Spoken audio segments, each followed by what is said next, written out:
Welcome inside the After Hours Lounge on a Monday night here at 1620 The Zone, brought to you by Bellevue University. If you're looking to attend your ideal college this fall, head over to bellevue.edu, register for classes. You don't have to attend class on a Friday.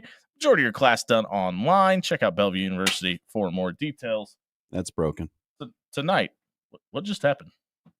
The remote Exploded? for the Roku fell off the counter. It jumped to its demise. And now it's in six pieces. Well, let's hope that's not an indication of things to come for this show.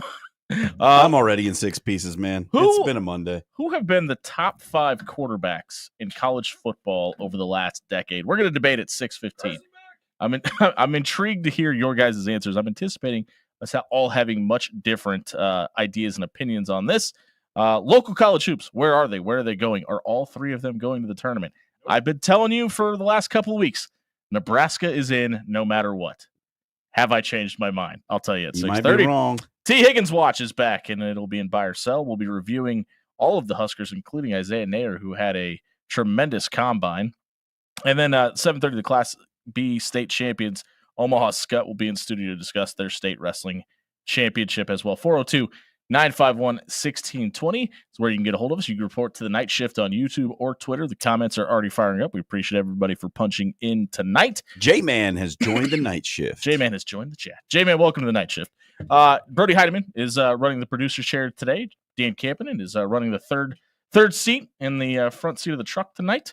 Let's talk about Matt Rhule. It's done, Dan. It's over. Yeah. Uh-oh. It's fudged.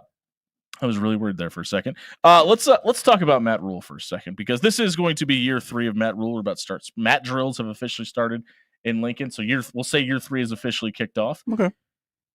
I got to thinking about Matt Rhule's stance on not playing the helmet games in the non-conference, and I think I was approaching this the wrong way, because a lot of people looked at this, myself included, and said, you have Oregon and USC and Michigan and Ohio State and Penn State all in the same conference now. You don't have to play these tough conference games. I don't think that's, or non-conference, excuse me. I don't think that's where Matt Rhule's approach to not playing the Tennessees, the Oklahomas, and the Colorados of the world is coming from. I went back and looked at magical year 3 for Baylor and Temple, respectively. They didn't play a single Power 5 school in those non-conference games. And I kind of wonder if Matt Rhule's proof of concept is, hey, if you want year 3 to be as magical it was in Temple and in Waco, well, we kind of need some of that secret sauce that was going on down there. And how do we do that? We played lesser than competition. And in those years, Temple would not have, but Baylor would have qualified for the college football playoff if we had the current system in place. So I'm wondering if he's taking his approach to winning at college football from 6 years ago and trying to form it to Lincoln and using not only the recipe for developing talent, but how they were winning and who they were beating to get back to where they were at. If you want a proof of concept, look at Indiana. What do you think happens to Indiana if they go play Georgia in game 1 and get their guts ripped out and fed to them? Like, do you think they have the same kind of season? No. They built all that confidence because they stacked a bunch of wins against bad teams early. And then they started playing really well and together and believing, and that goes a long way. Like, the way you get confidence is by winning. And so if you want to build a team's confidence, get some wins. And the best way to get wins is to play teams that are worse than you. Like, and look, the committee's already sent the message. You don't need to play a tough non-conference schedule to make it. Win. You just got to win your games. And there's no more, but Indiana's a great proof in concept, but I don't think there's even better proof than what Baylor did in 2019. Their non-conference, Stephen F. Austin, UTSA, and Rice. Now, that Rice game was an away game, so but they did only win that game by 8 points. But when you look at the Stephen F. You don't Austin, just walk into the Owl's Nest and come out with a victory. It's actually just called Rice Stadium. But when you look at those first 2 games, they beat Stephen F. Austin 56-17. They beat UTSA 63-14. You want to instill some confidence in a team? Go let them hang 8 and 9 touchdowns on somebody, and that'll probably do it for your offense. Absolutely. Look, I've said, like, I think canceling the Tennessee series was cowardice. That's what it looks like from the outside, and I stand behind that. what I can also say is that it's also the smart move. Like, it may be cowardly, but it also might be really smart. Like, it might be the right thing to do to get to a number of wins that you expect to have in year 3 for Matt Rule. Like, at the end of the year, if Nebraska wins 10 games, is anybody going to sit, like, honestly? Who would you rather be? The team that played Colorado this year or Indiana? If Nebraska wins 10 games, are you going to sit there at the end of the year and go, yeah, but no, you're not. No. You're going to go, hey, 10-win season. Love it. Let's win 11 next year. Yeah, let's host a playoff How do we game. do that? The interesting thing, though, but at Temple, in the year that they won 10 games, they played Army and Penn State in that season. They lost 2 games early, and they took Penn State right down to the wire in Beaver Stadium. But they went on a run later in that season against UCF, South Florida, Cincinnati, UConn, Tulane, East Carolina, and then they upset number 19 Navy, which is still to this day Matt Rule's only win over a top 25 team. So I think when you look at what he's trying to do and what he's trying to accomplish, he's done it both ways. So I think everybody that's holding their breath and saying, can this be year 3? Well, if he did it like he did it at Temple or like he did at Baylor, but we've got all these top 25 teams that are littered throughout the Big Ten, can he do it again? He did it in both ways, and I think he's just trying to take the path of least resistance because this team and this program needs to find a way to get its confidence back. And I think the way he's trying to do it, taking on the Houston Christians of the world, isn't necessarily because he's trying to duck the tough games or maybe not play the murderer's row of non-conference schedules. I think it's more to try to get a little bit of swagger heading into the mid part of the season where you do run into the USCs and Ohio States of the world. You build momentum. You build confidence. You get investment in the things that you're doing because there's proof that it works. Like, that is honestly, there were many things that went wrong in the Scott Frost era, undoubtedly. But one of the things that like seriously hindered the growth of that team was just the inability to ever get any sort of momentum at the beginning of the season. They would have played that Akron game. You don't know. Maybe. I think there's enough proof in the pudding at this point that. But listen, honestly, they would have beat Akron by 40. Easily. But that 2017 UCF team was not as talented. Well, actually, they were actually more talented than most of the teams. I was going to say, take it easy. But here's the thing. I thought you were going to say the Nebraska. They were not more talented than like any of the Power 5 teams that they played, but they beat them. Why? Because they were invested, they believed, and like they had momentum going. There's like momentum is a real thing, and it's not like, oh, you know, we're on this great run, and there's something about believing in what you're doing and trusting that the coaches are going to put you in the right position and that the players around you are going to make the right play. There's just something to that, and it's called confidence. And confidence goes a long way. In athletics, it is almost as important as your physical attributes, I as your mental toughness and your confidence. I think the interesting thing about that 2017 UCF team is I think a lot of people forget this. They had 2 games canceled because of hurricanes, too. And I think that's why a lot of people were surprised at the 0-6 start from Scott Frost after the Akron game. It's like, well, he's got experience and success in managing these canceled games and due to weather, and his team went on a 12-game winning streak after that. Like, I think that was kind of what everybody was expecting. Well, it's this has happened before, so why can't he fix this again? What does your gut tell you about that situation? Let's pivot for a second. Mm-hmm. Do you think Scott Frost is going to be successful at UCF again? It's a different game. It's a different era, and it's a different conference. So I don't know, man. I think that UCF had the benefit of being very talented relative to their conference mates. Yeah.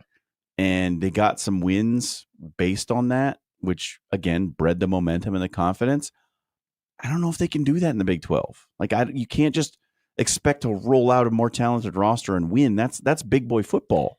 Not that it matters to us particularly. I think what I'm going to be interested in 2 years into that experiment, what does the relationship look like between head coach and AD? Because we know what it looked like with Danny White. Like, him and Danny White were lockstep. They loved each other. He's not there anymore. He's at Tennessee with Josh Heupel now. And he's working for a guy he's never worked for before. And came out and said he really loves Terry and their relationship now up until this point. How's that going to look in year two? I'm really interested to see that. We got a great show lined up for you tonight. If you missed the opening segment tonight, check it out at soundcloud.com/afterhours1620. It was brought to you by our friends at Allo Fiber. We just got Allo Fiber added at my house a few months ago. We saw an immediate increase in speeds. We did speed tests last night just because I was interested. Through the roof. It hasn't slowed down any, even with more people adding the all fiber network to their homes around us. Our neighbors across the street just added Allo Fiber. They are raving about the TV product as well. If you need new internet and TV at your house, check out allofiber.com tonight. We'll be right back on the other side of the break. Who have been the most 5 dynamic quarterbacks in college football over the last decade? We'll debate the other side of the break. 1620 Zone.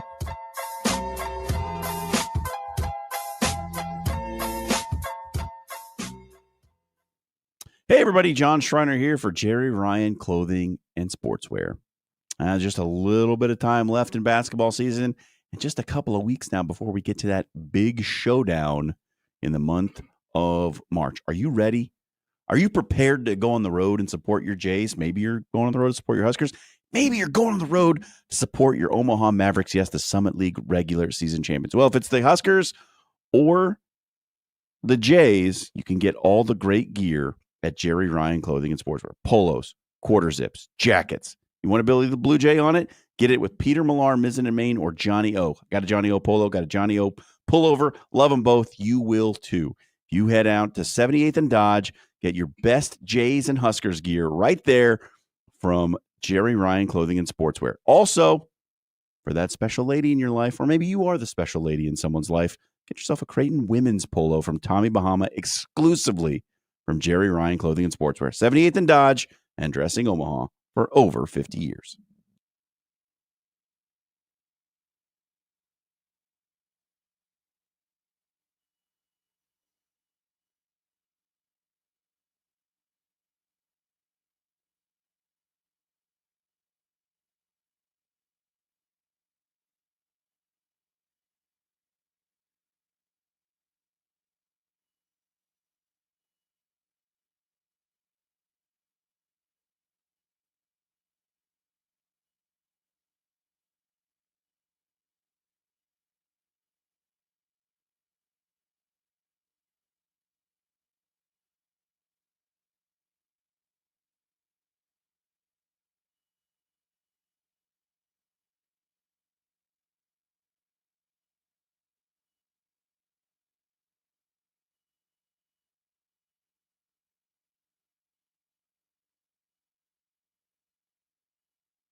It's been a fun 10 years in college football. Lots of changes, 14 playoff expansion, 12-team playoff expansion.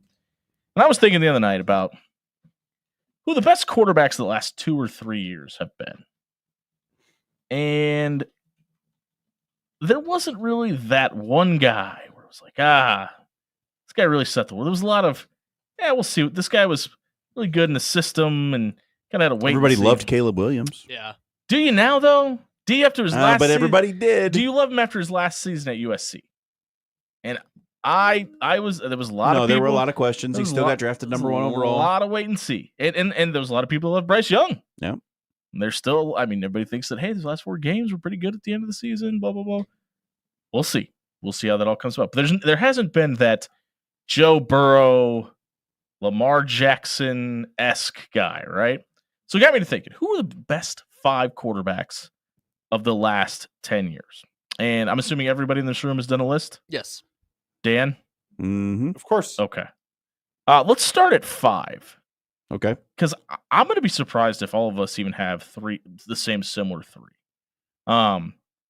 My number 5 was Jalen Hurts. And maybe this has got a little bit of recency bias too, but I think everything he had to overcome about getting benched in Tuscaloosa, transferring to Oklahoma, and naturally you fit in with Lincoln Riley in that system at the time, but he also had to replace Kyler Murray and Baker Mayfield. Mm-hmm. And all he did in his 1 season in Norman was become the runner-up for the Heisman Trophy in that year. And obviously Oklahoma had a tremendous season. Mm-hmm. Goes on and gets drafted. He's won a Super Bowl and an MVP since then. But I really think because of being in the Joe Burrow season, he really gets overshadowed in that year at Oklahoma and everything he already accomplished in the year before that. So I have him at 5. My number 5 is Patrick Mahomes. See? Okay. Terrible. Wow.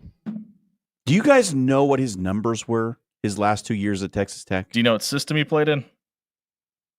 Yeah, take that into. I think you have to take that into the equation. I do not have Patrick Mahomes on my list. Yeah, either. Because there was 9,700 yards in his final 2 seasons at Texas Tech. He threw for 77 touchdowns in 2 seasons. Guys, and everybody, you're nuts. He was amazing. He threw for like 800 yards in 1 game. And Mitch Trubisky still got drafted over. It's because it's what I'm talking about. Though there was not that, man, you've got to see this kid, or this is the for sure chosen one, or anything attached to him when he was coming out of Texas I think everyone Tech. was sleeping on him. I agree, but that's kind of the point I was trying to make about the last 3 years too. Was like there hasn't been that quarterback that grabbed our attention, and I don't think that was the case for Patrick Mahomes in college, which is why I don't have him on my list. 9,700. The numbers are staggering. I agree. Come on, but there was a lot of people that said, "Well, is it this kid being a phenomenon, or is he the next Timmy Chang?" Well, what does history tell you? Right. But I'm talking about in the moment. In the moment, there wasn't anybody that thought Patrick Mahomes was going to be Patrick Mahomes outside of Kansas City, Missouri. Well, just because we were stupid at the time, it doesn't mean it's not true. Okay. I mean, I disagree with that, but all right. It's a fair assessment. Also, John, I would like to say, glass house, no throwing stones, because my number 5 is Trevor Lawrence. I think it can't be overstated. You go 34-2 during your time at Clemson, and not to mention, as a true freshman, you step into a system that you're brand new to, and you lead your team immediately to the national championship. You may have gotten trounced in that national championship, but you are still Trevor Lawrence, and for just his college career, because I thought that was the exercise that we're doing. Yeah, me too. Putting it in a box and saying just in college, Trevor Lawrence truly set the world on fire and earned himself a number 1 overall draft selection. No disagreements. Brody, number 5. But number 5, I feel like there's one season over the past 10 years that I had to highlight because of how absurd it was and how absurd the stats was and how great he did, and also kind of transitioned to the NFL. Bailey Zappi. I was going to ask if that's who. 6,000 yards, 65 total touchdowns in a season. Absolutely absurd from the Western Kentucky quarterback. And I mean, after him, I believe it was I can't think of his Austin Reed. I can't remember the dude that came in after him, threw for a similar, not the same amount of yards, but that system, that quarterback system at Western Kentucky, just pumping out guys. If we're gonna ding Patrick Mahomes for the system that he played in, Yeah. and you're gonna give me Yeah, Bailey Zappi, I didn't dig you. I'll say that. I think Mahomes is up there. Austin Reed. There we go. Yeah. My number 4 is a guy that I thought when I started doing this I started doing this process that I didn't think was going to be on my list. And then I started looking at his numbers before he got to LSU. I got Jaden Daniels at 4. The only season he completed fewer than 60% of his passes in college was the COVID year. He threw 20 interceptions in his entire college career. The only season he threw for more than 4 was his last year at Arizona State, where he was asked to basically put on a cape and be Clark Kent, right? In his Heisman season, 73% of his passes were completed. 3,812 yards, 40 passing touchdowns, 1,134 yards, 10 rushing touchdowns, and he had 1 receiving touchdown in his career as well. I don't even think it's debatable. We should listen. I know I've been very vocal about thinking that he was going to be the rookie of the year this year. I think we all should have seen this coming by seeing these numbers. possibly. I'll give you. Now he's got Deebo Samuel. I'll give you a Jaden Daniels, and then I'll give you a player who did that for 4 straight years, essentially. Okay. Baker Mayfield. Baker Mayfield's career completion percentage in college was 68.5. Yeah, pretty good. He threw for 131 touchdowns and 14,607 yards. Why don't we give him the credit he deserves? Is it because of the time in Cleveland? It's because people don't like his attitude. I think that's it too. Yeah. I did like the Home Depot commercials though. I was a fan. That dude also ran for 1,000 yards in his college career. Yep, I was going to throw that in there. Like, Baker Mayfield was a freaking winner. Like, he won in college and did it with insane statistical numbers. Baker Mayfield had a whale of a college career. And like you said, I don't think you give him enough credit for that. He's judged mostly on what he's done in the NFL and the times that he's flamed He's out. been pretty damn good in Tampa, Yeah. though. He's been good in Tampa. I think but a lot his of it, college career was awesome. I think a lot of it is though is what I was talking about over the last couple of seasons. Right, there wasn't that wait till Baker Mayfield sets the NFL on fire talk. You know what I mean? His senior year at Oklahoma, 43 was great. touchdowns, 6 interceptions. He was really good. Dan, I want to talk about the man who came right before Baker Ooh. Mayfield. Because Baker, Jason White, Baker was going to be my 4, but I'll make my 4 Well, after Kyler that. Murray. Landry Jones. For some reason, I can't remember who Landry Jones is, and I immediately went, Landry Shamet. I don't know who that is. Who's Landry Shamet? Sixers player. Oh, okay. Right? Is he on the Sixers now? I don't know if he's on the Sixers He's now. a I Nick- thought I remember he's him. a- Landry Jones was the guy that lost to Nebraska in 09 as Oklahoma's quarterback. Played for the Steelers for a little while. No wonder I forgot about him because he Dudes- lost in Nebraska. Dudes naming dudes. Go ahead. Won a Kyler bunch of Murray, games, though, and the Oklahoma fans couldn't wait to see him out the door. Also that. The way that Kyler Murray stormed into Norman and stormed off with a Heisman, I really just think can't be overstated. Can you storm places being 5'9"? Yeah. I mean, look at all the short people who stormed the Capitol. Wow. Damn. Brody, who do you have at number 4? Lamar. I mean, I think Ooh, he, 4. Yeah, he- okay. he completely Defend your take. he completely torched defenses. He should have won 2 Heismans. I think. I mean, just looking at the stats, the dude should have won 2 Heismans, and he changed the game. I mean, obviously there was dual threat quarterbacks before him, but like I feel like it's pre-Lamar and post-Lamar. Yeah, I think it's him and Michael Vick as the 2 Yes. mobile quarterbacks that I think you could say truly transcend dual threat. Like there's dual threat guys, and then those 2 Exactly. that are standalone, which is why I have Lamar at 3. I almost put Lamar at 4. But at some point, Brody, to your point, the numbers have to matter, but the accomplishments do too, which is why it's kind of hard not to even put him in the top 2. His passing numbers don't even come close to my top 2 guys, but they're still great. 3,500 yards passing his last 2 seasons, but he never completed more than 60% passes. That's my point. Passes in at any point in his career. 27 touchdowns through the air and with just 10 picks, but he ran for 39 touchdowns and 3,200 yards in those last 2 seasons in Louisville. Real good runner. He accounted for 45 touchdowns in his Heisman season, and he was 52% of their offense in that year as well. So just incredible. And it was really hard not to put him at number 3, but my top 2 guys, it's kind of hard to debate their stats. What do you got for who do you got at number 3? At number 3, spoiler alert, Lamar Jackson's not in my top 5. That's a Wow. bad take. All right. Wow. At number 3, I have Deshaun Watson. Okay. Deshaun Watson was sort of Clemson's renaissance. He was the driving force between Clemsoning and the Clemson Tigers. Can I double down on that? Because I think he was the college football renaissance, and I'll get to why when he shows up on my list. 3 seasons, over 10,000 yards and 90 touchdowns. So is that good? Just, he had an 1,100-yard rushing season mixed in there in those 3 seasons. Like, we forget, like, the time when Deshaun Watson was the quarterback at Clemson before all the bad stuff that Deshaun Watson did, which is unequivocally bad. Like, he was unreal. Like, Clemson felt inevitable when Deshaun Watson was their quarterback. Nick Saban said so as much. They were unbelievable with him at the helm. Dan Campbell, number 3. And we're ranking out our top 5 best quarterbacks of the last decade. Number 3 for me is Justin Skylar Fields. Yes, that is true. Middle name. You're so Skylar. 68.4. That is his completion percentage in college.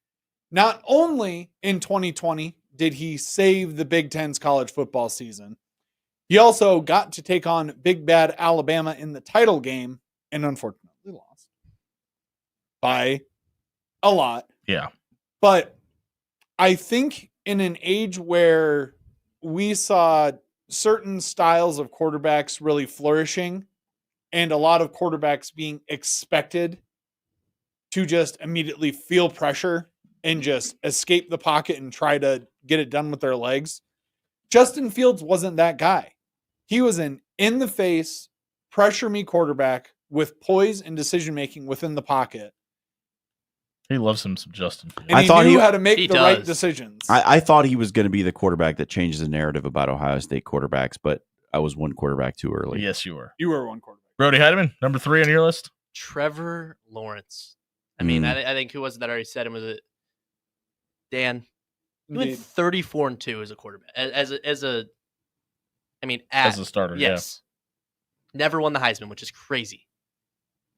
That I stat right there, still- that last one, I is why still- Trevor Lawrence is also he's not on my still- list. A top 3 quarterback for what he did. At number 2, when I started this is the guy that I thought I was going to have at number 1. It's Joe Burrow. I struggled not to put him at the top of the list because if it was a single season Yeah. that we were having this debate about, it wouldn't even be close. But his career and his numbers obviously didn't even play at Ohio State and had an okay season in his first year at Baton Rouge before he set the world on fire, completing 76.3% of his passes in one season, 5,671 yards, 60 touchdowns with just 60 touchdowns is asinine in its own right. Yep. But he only threw 6 silly. picks. But he only threw 6 picks at that time. 2019 Heisman Trophy winner as well. And that just total dominant performance that they put on the national championship game as well. But for the sake of the argument, you have to think about not starting at Ohio State. You have to think about it was a good year, but it was just a good year in his first year in Baton Rouge. So for that reason, I only have him at number 2. I also have Joe Burrow at number 2. And for all the reasons you just said, he was a guy who, for whatever reason, couldn't get on the field at Ohio State. And LSU said, "Hey, Joey, Yeah. come down here. We got some Wanna pretty win a good- Heisman?" We got some pretty good wide receivers." And although his first season, like, it was good at LSU, wasn't a ton to write home about. That final season, man, I don't know that we'll ever see anything like it. It was just so good. That's the greatest offense I've ever seen. 95 Nebraska would like a word. It's I mean, for me, 0 sacks. it's a solid number 2. It was just different. Dan? I also had Joe Burrow at number Wow. 2. Yeah, okay. Simply just because of the fact that I think we're all He going to have a never different saw number the 1, by field. the way. Yep. he never saw the field at Ohio State, like, whatsoever. Nope. And that just tanks him for me, because he had always been good from high school and even into college. And then he just kept on having to sit back. And then gets 2 seasons at LSU that make you go, oh, this guy might actually be really good when he has people, who he can throw to and when he can actually see the field. Wins the Heisman, is a great character guy, a great leader. Bad dresser. Kind of. No. And you know what? Awful. Sorry. I'm going to say something controversial here for a second. No, not you. Because more January Joe 6th Burrow and Baker Mayfield are both attitudinally the same people. They are both. What? I could not disagree more with that statement. And I would love for you to prove me wrong right now. I love both of those guys. Because Baker Mayfield's the guy that goes out and grabs a flag and plants it at the 50-yard line at Ohio State. When did Joe Burrow do anything even remotely close to that? Joe Burrow got shown a picture of himself at 7 years old standing on his front porch for his first day of school. The reporter goes, "What would you say to this kid? What does this kid look like to you?" And he cockily looks at the camera, looks back at her, looks at the picture and goes, "Looks like a champion." It's a great line. You can't tell me. That's hilarious. You can't tell me that in the exact same moment, in the exact same words, that Baker Mayfield wouldn't have said the exact Baker same. probably would have told a joke. He wouldn't. He wouldn't. He wouldn't. And you know why? Baker Mayfield never won a championship. He will one day. that's a thought. I got Baker at number 2. All right. And I think it was John that said it. I mean, throwing for 70% completion he was really good over 3 years. I mean, it was just Baker. Baker is one of those guys that's a perfect example of winning a Heisman over multiple seasons. His years stacking together. Obviously, the year he won the Heisman was a great year, but he was able to do it over multiple times and almost didn't give anybody voting an opportunity to vote for anybody else. But with that being said, he's not on my list. Baker Mayfield does not appear on my list. Bad take by you. I have Deshaun Watson at number 1 for everything that you said. Consensus All-American quarterback in 2015. Played for 2 national championships. Baker did that twice. He played for 2 national championships? No, he won All-American twice. Okay. Well, did he play for 2 national championships? He didn't. No. Okay. Well, Deshaun Watson won one of those. And he knocked off Alabama when Alabama was king. You said that it felt like Deshaun Watson at Clemson felt inevitable. Alabama felt inevitable for almost a decade while Nick Saban was in Tuscaloosa. And Nick Saban's direct quote after the game was, "He's the only college football player that ever scared me." That's a statement right there. In his last season, 67% completion rate, 4,593 yards, and 41 touchdowns. I have Deshaun Watson in college as the best quarterback of the last decade. Who's number 1? Trevor Lawrence. Okay. I think it's not only about the numbers, which are fantastic. 90 touchdowns in 3 seasons, started every game of his career, only lost 2 games. Like, it also has something to do with the fact that he came in with a tremendous level of hype, right? He was the second coming. Yep. And he lived up to forced it. Kelly Bryant and out of perhaps even exceeded what would have been expected of him. Let me tell you why I didn't have Trevor Lawrence on my list. Because you don't get Trevor Lawrence without Deshaun Watson, in my opinion. And if that's like he's standing on the shoulders of giants. Now, he was really good, and to your point, he had to live up to the hype. I just have a hard time anointing him as a top 5 guy when he wasn't the first one to do it. No flocking. My number 1 is Lamar Jackson. Okay. Simply because of who he is, where he came from, and what he did with the game when he had the opportunity to change it. Thank you.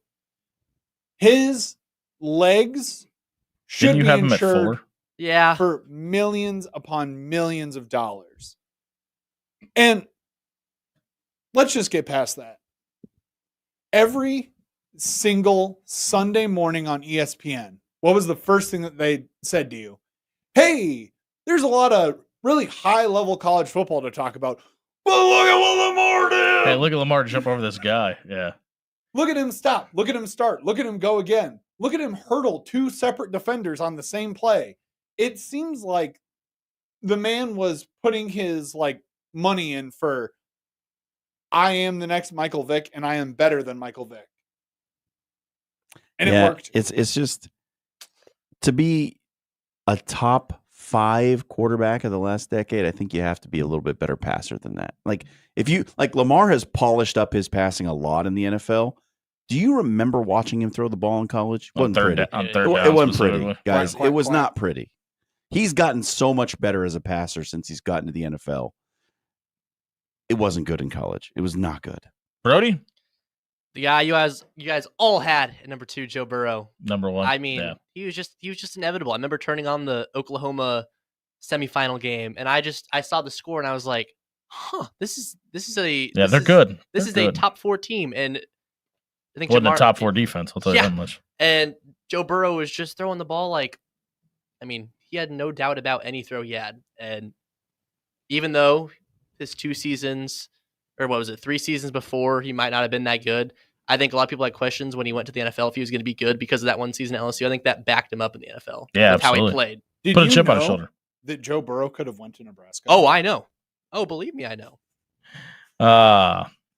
I've never read about that on the internet. Hey, if you missed our top 5 best quarterbacks of the last decade, John's list was horrendous, but you can listen to it anyway at soundcloud.com/. But at After least it Hours wasn't 16. Jimmy's list. Brought to you by our friends at Cunningham's Pub. Same old Cunningham's experience in a brand new year, but there's new items on the menu. That's right. You can stop by either one of the 2 great Cunningham's locations, 108th and Old Mill or the Blackstone District. They're going to have the same exact experience, same exact food, same exact drinks, but that all new menu with the corned beef hash added to the equation for the Sunday brunch menu as well. That spicy gravy that Derek and the crew adds to that corned beef hash, second to none. Stop by and try it for a brunch on Sunday, or stop by tonight and grab dinner and drinks at Cunningham's Pub. We'll be right back. Local Hoops. We'll give you updated on Nebraska, Creighton, and Omaha's net rankings, what it means, and what it means for you come March. 1620 Hey, everybody. John here for Bobby Law. Bob at Williams Law. If you have need of some legal advice, whether it's trouble with the authorities or with another person in a civil matter, you need Bob Williams in your corner. Why is that, you say? Well, because Bob's going to start you out by not charging you any money for your initial consultation. He's going to sit down with you with no contracts, nothing to sign, just a chat, and give you the best advice to get you started on the right path, explaining your rights and assessing the situation that you find yourself in. That sounds good to you, where you don't have to sign anything up front. You don't have to pay any money to someone when you don't even know if you really want to work with them all that much. You want a good introduction and you want some free advice? Check out WilliamsLawLLC.com and get Bobby Law in your corner.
6:43 on a Monday night here on 1620 The Zone, brought to you by Bellevue University. Head over to bbruins.com tonight. Check out all the results from the men's and women's basketball teams, and you can keep up to date on all the spring sports as well. Speaking of spring sports, before we get to those seasons, we got to wrap up basketball in this town, this state. Nebraska. Last week when we did this experiment, we're 54th in the net ranking. Somehow they've only fallen to 57. 3 weeks ago, when we started this practice, Nebraska was 2-0 in quad 3 games. They are now 2-2 in those games. Still 6-0 in quad 4, but 5-9 against Q1 and 4-1 against Q2.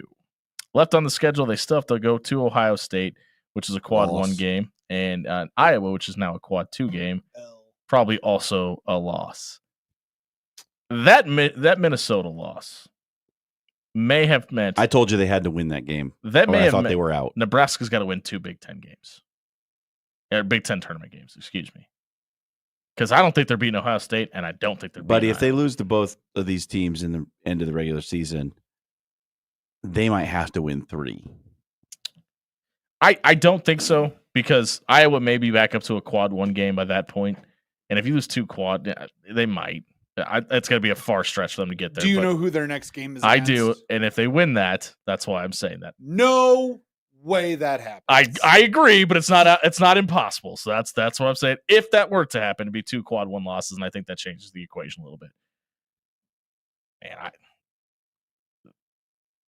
I think they rushed Barricade back too quickly because he doesn't even look like the same player. No doubt. Bryce Williams can only shoulder the load so far. I don't know how many other people could drag that wagon. That's nothing against Bryce Williams. But like Juwan Gary had so many plays in that Minnesota game where it was like, what are you doing? When he had that, they were down 4. They'd cut the lead down from 16 to 4.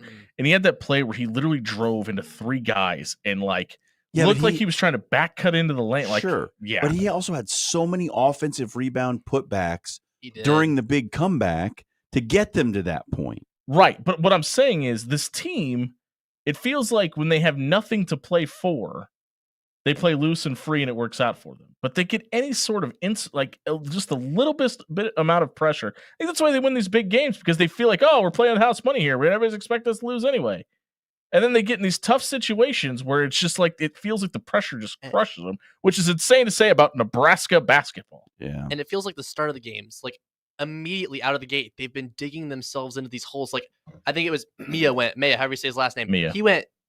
I think he went 1 for 6, 1 for 7 from the line to start the game, and then right like that, it was a 10-point deficit, and then it just snowballed. Yeah, their offensive prowess is just awful. And Lenardi's latest said that they were the second to last team in right now, which would put them in an 11 seed playoff game. And honestly, play in game, right? I don't, unless they pull off one more win, I don't see them getting. Honestly, if they get to a play in game, they could win that game. That's a miracle in my opinion. If they get to that spot. I'll say this: if they beat Ohio State or Iowa, their chances are pretty good of making the field. Oh, for sure. But I just don't think that's if happening. They lose to both, their chances are very bad. It's like it's stupid that the season hinges on these final 2 games. You know what that means, though, right? Well, they're going to beat Ohio State by like 20 points. Probably. Dude. That's exactly what this team has done. They don't win on the road, Jimmy. That's not going to. They're going to beat Iowa by 20. They might beat Iowa at home by 20. Yeah. I've said it since January, and I'm sticking to my guns. They're good. No, they're terrible. Yeah, it's Nebraska bad basketball is a bad basketball team. Fred Hoiberg is a joke. Whoa. Who does not know how to coach a basketball team. Dan, chill. You are just full of hot takes tonight. He doesn't know the difference between his rear end and a donkey. He couldn't coach the Chicago Bulls well enough with Jimmy Butler. What makes you think that he's going to come Jimmy to the Butler's college ranks and actually do it with a team full of young kids? Do we need a poll question? Does Fred Hoiberg know the difference between his rear end and a donkey? Don't do that. Do not do that. I mean, yeah, that's a bad take. I'm sticking to my guns though. I still think Fred is a really good coach. I just they just don't need they need somebody to help coach that offense. If he's a good coach, the proof is not within the pudding right now. They're a tournament The team. pudding is on the floor, spread out by a 3-year-old child with dirty hands. Yeah. Let's move on to Creighton. They fall from 39, or they fall to 39 net rankings from where they were at 35 a year ago, and we were talking about them. What sucks for Creighton is that their two quad 2 wins are now quad 3 wins after last week. Their strength of schedule is dwindling by the minute, and unless they go on a run in New York, it really seems like their seeding is going to be hurt. They're only 9-9 against quad 1 and quad 2 teams put together. 5-6 against quad 1, 4-3 against quad 2. It kind of feels like Creighton's headed for maybe the 8-9 line right now. I told you. You're right. I thought that after when we talked about this last week, I said 7 would be their ceiling. I'm with you now. And like 10 would be their floor, and I thought 9 might even be. I don't think they get to 10, even if they lose. I think they're stuck in an 8-9 game almost no matter what at this point. Well, unless they win at least 2 in New York, I think that changes the narrative a little bit. If they that's win, a big if. Listen, if they win the Big East tournament, they'll get to a 7. Yeah, I think that's the ceiling. I'm with you. They finish at Seton Hall, which I think is an absolute blowout because that team has quit, even though how good of a coach Sheen Holloway is. And then they get Butler at home on senior night, and Ryan Kalkbrenner's not losing on his last game in the Chai. I promise you that. Omaha, they lock up the regular season championship. They will be the number 1 seed. They will take on the winner of the play-in game, which is Oral Roberts and UMKC. They are 4-0 against those two teams this season. Then it gets interesting. A thing that could happen: St. Thomas could win the league tournament championship, and due to their probationary period from joining D1, Omaha would still make the NCAA tournament. If they lost in the final to St. Thomas. If they lost in the finals, correct. That would feel like, doesn't like, listen, everybody would be happy for Omaha making their first tournament appearance, but nobody wants this, right? It would be cheapened a little bit until they got to Dayton. Yeah, like, for sure. It would feel a little cheapened. But with that being said, I think there's something to be said that they won the regular season. Yeah. That should and look, Lunardi had them not even in one of the. He had them as a true 16, not even as a play-in 16. Yeah. So, I mean, they could feasibly be in a first-round site, which would be really cool. And like honestly, it would suck a little bit. You'd feel like, oh, we kind of backdoored our way into this one. But as soon as you stepped on the floor with that NCAA tournament logo at center court, you'd be like, nah, we're fine. We belong. It's cool. Here. We made it. 3 teams. How many are in the tournament? 2.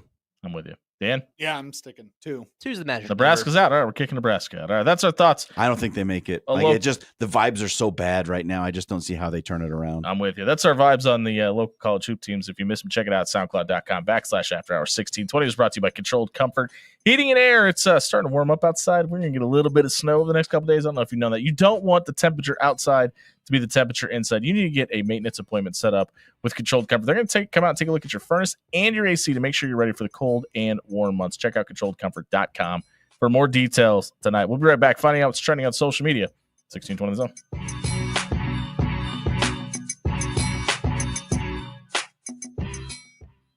I can hear it. Your stomach is rumbling, and we've got the cure for you. It's Pepper Jack's Grill. They've got 10 great locations throughout the Omaha area. You can stop by, grab my personal favorite. It's a steak rice bowl. I throw onions, mushrooms, green peppers on the top of it. You can make it a gunner. What does that mean? That's double meat. You don't have to get double of the same meat. You can add steak and shrimp. You can do chicken and sausage. Whatever you want to do, make it your combination, your way. That's the great thing about Pepper Jack. Stop by one of their 10 great locations. Grab a dinner on Pepper Jack's tonight.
6:54 on a Monday night here at 1620 The Zone, brought to you by Bellevue University. Head over to bellevue.edu, register for classes, and become a Bruin this fall.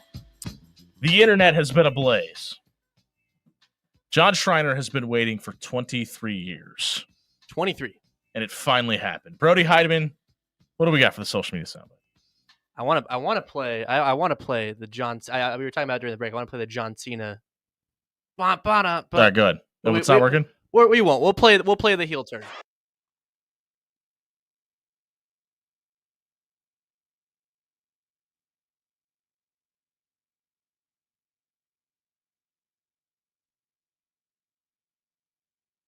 All right. So what happens here is, John, I know you've been begging for me to tell you what happened. So Cody Rhodes has been the champion for 2 years. And he's now going to face John Cena, who announced 3 months ago he's on his retirement tour. This is his last year in WWE, and he's done.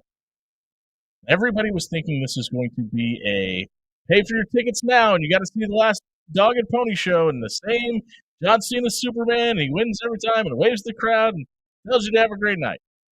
And now he's back for the first time in 23 years, and it's sided with The Rock, also known as Dwayne Johnson to you people that are younger than the age of 15. Not another Rock movie. Let me tell you why this was the perfect time to do this. It is everything that Brody Heidemann was talking about during the break. Is John Cena was this untouchable Make-A-Wish creator and the do everything right good guy for 2 decades. Brody, how old are you? 18. All of those kids that he did those for are now adults. And they don't care that he's a bad guy. They're probably happy that he is one now. So for everybody that's out there, it's like, but he has so many Make-A-Wishes to do, and he was the guy that couldn't be turned bad. There's a favorite line of mine from a movie that tells you either die a hero or you live long enough to see yourself become the villain. And that's where we are with John Cena, folks. And this is going to be great. Get your popcorn ready. It's going to be amazing. Tugboat. So when's the retirement? Yokozuna. When's he officially? Is it? It's the the last pay-per-view of 2025. This is horrible. Yeah. And let me tell you why. Oh, great. Because old dummy The Rock said, I can't be the most hated person in the WWE. On the same side. I got to bring down the best, most wholesome personality that the WWE has ever had in John Cena. Granted, his storylines had gotten stale towards the end, and he had said, you know what? Storyline for I think I need to move along a little bit. B.A. Billy But Gunn. the whole time John Cena was in the WWE, he said, I'm never going to turn into Dwayne The Rock Johnson. Crash Holly. Then he decided to turn into Dwayne The Rock Johnson. This is going to be great. I can't wait for WrestleMania. I can't wait for this. Go to it. This is going to be. If a certain boxing match would have happened when it was supposed to, we would have been there the same week as WrestleMania. But unfortunately, that's not going to happen. X-Pac, a.k.a. the 1-2-3 Kid. He was also the Lightning Kid. People forget that too. Hey, if you missed the social media soundbite tonight, check it out at SoundCloud.com/AfterHours1620 is brought to you by our friends at Pixel Fire Marketing. If your business needs help with website design, search engine optimization, or enticing your ideal client online, check out PixelFireMarketing.com for more details. We'll be right back with Dan Campion's version of Buy or Sell. Does he include Fred Hoiberg in it? We'll see. 1620 Zone.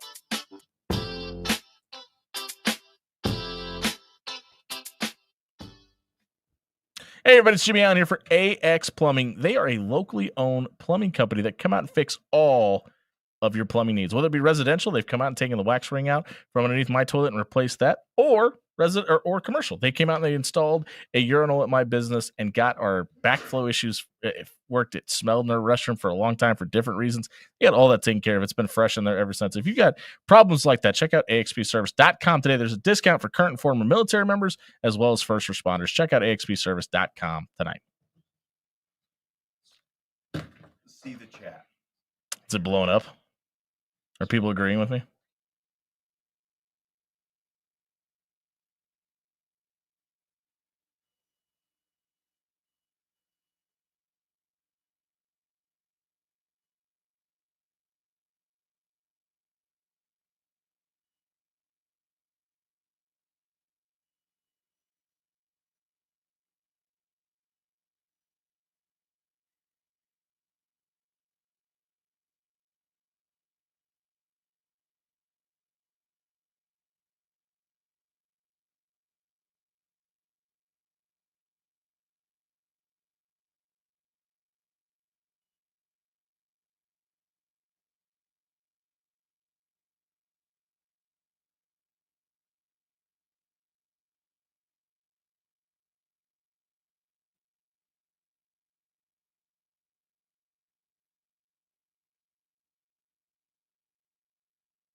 7:02 on a Monday night here on 1620 Zone, brought to you by Pyramid Contractors. Head over to pyramidroof.com. Get a free estimate for your windows, your gutters, your side, your roof. They do it all. You don't become the number one roofer in Omaha for over a decade by accident. Check out pyramidroof.com tonight. All right, we've left buy or sell up to you, Yahoos. Oh yeah, Is this a combination? Is this a dual effort here? it was Dan. Is this a dual I threat? love. This is Hey, let me Dan. tell you, ILOVE surprise buy or sell. I love it. It's my favorite thing. When we Okay. don't know the questions, All it's right. great. Whenever you're not here, I tell Dan, write the questions and don't tell me. He scares me, which is why I write them. So All the better. let's just strap in for this extravaganza, Dan. Which side of the aisle are you on? Left side or right? Yes. Make Jimmy uncomfortable. Brighter groove. Yeah, we'll take the group side. What do you got? All right. Where's the drop? One moment. This is bad radio. What's he got? Where is it? All right. Light green above. Why don't we just ask a different question There it and then is. until we find it? No, that would just make too And much sense. now it's time for another exciting edition of After Hours' T. Higgins Watch.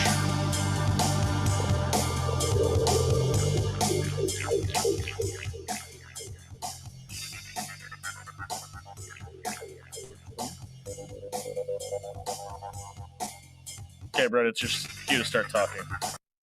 T. Higgins watch.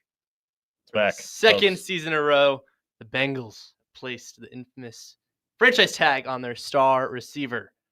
Buy or sell if we see T. Higgins in the striped helmet come fall time. So I think he's done. I mean, so T. Higgins gets signed, and the first thing he does is he goes over to Twitter and he tweets one word: tag. I think that was not an indication that he got franchise tag. I think that was tagged to the other 31 teams in the NFL You're saying, it. "You're it, come get me," because I think he wants out. And for the first time in, let me count, forever, the Bengals are finally spending money, but they're not doing it opposing Jamar Chase. And listen, Jamar Chase fits a pretty big bill. Joe Burrow is going to cost you a lot of money. We've been talking about it. I just don't think they can keep him in Cincinnati.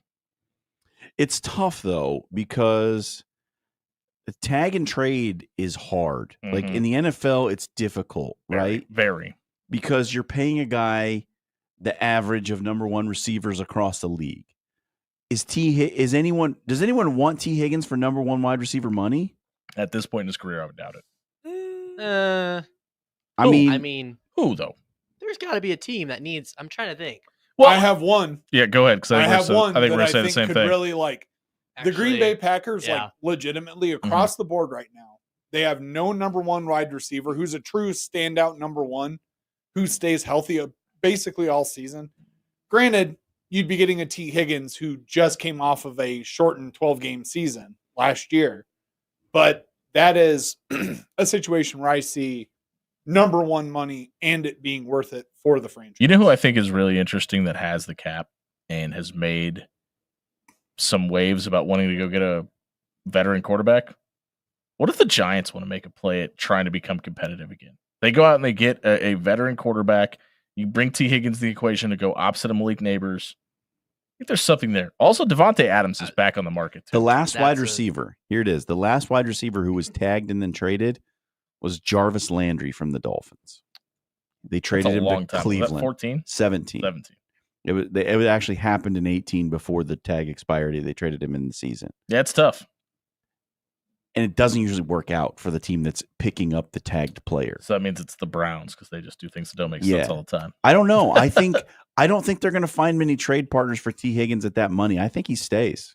And they probably won't. I mean, honestly, I think it's a sign that they actually want to keep him. yeah. And the value he's going to demand, like they're not going to trade him for what Debo got traded for, a 5th round pick. The Dolphins got a 4th and a Shut up, 7th for Landry in 2017 as a franchise tagged wide receiver. Yeah, it's going to be difficult, but here's the thing.